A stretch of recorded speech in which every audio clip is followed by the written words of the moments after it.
बादशाह अकबर को शिकार करना बहुत पसंद था। एक बार की बात है, बादशाह अकबर अपने सैनिकों के साथ शिकार पर निकले। शिकार करते करते वो इतने आगे चले गए कि वो अपने दल से छूट गए। उनके साथ बहुत कुछ ही सैनिक रह गए थे। अब शाम होने को थी और सूरज ढलने वाला था। साथ ही अकबर और उनके साथ के सैनिकों को भूख भी सताने लगी थी। काफ़ी दूर निकल आने पर बादशाह अकबर को यह एहसास हुआ कि वो रास्ता भटक गए हैं। वहाँ आसपास कोई भी नज़र नहीं आ रहा था जिस रास्ते के बारे में पूछा जा सकता था। थोड़ी दूर और चलने पर उन्हें एक तिराहा नज़र आया।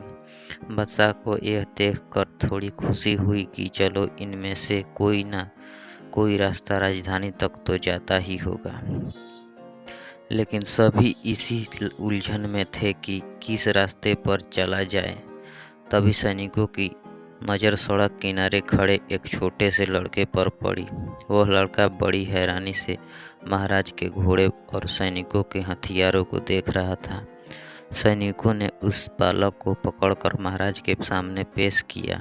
बादशाह अकबर ने लड़के से पूछा, ए लड़के, इनमें से कौन सा रास्ता आगरा जाता है?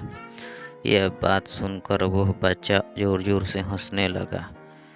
यह देखकर राजा को बहुत गुस्सा आया, लेकिन उन्होंने शांत भाव से उससे उसकी हंसी का कारण पूछा। लड़के ने जवाब दिया, यह रास्ता चल नहीं सकता है, तो यह आगरा कैसे जाएगा?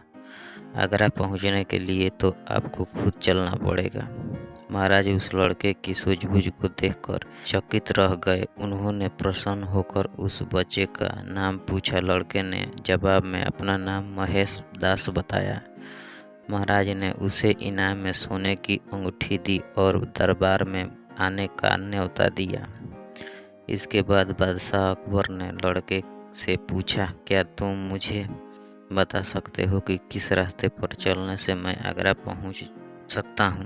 लड़के ने बड़ी ही शालीनता से सही रास्ता बताया और महाराज अपने सैनिकों के साथ आगरा की ओर चल पड़े। यही लड़का बड़ा होकर बीरबल के नाम से प्रसिद्ध हुआ और बादशाह अकबर ने नवरत्नों में से एक कहलाया।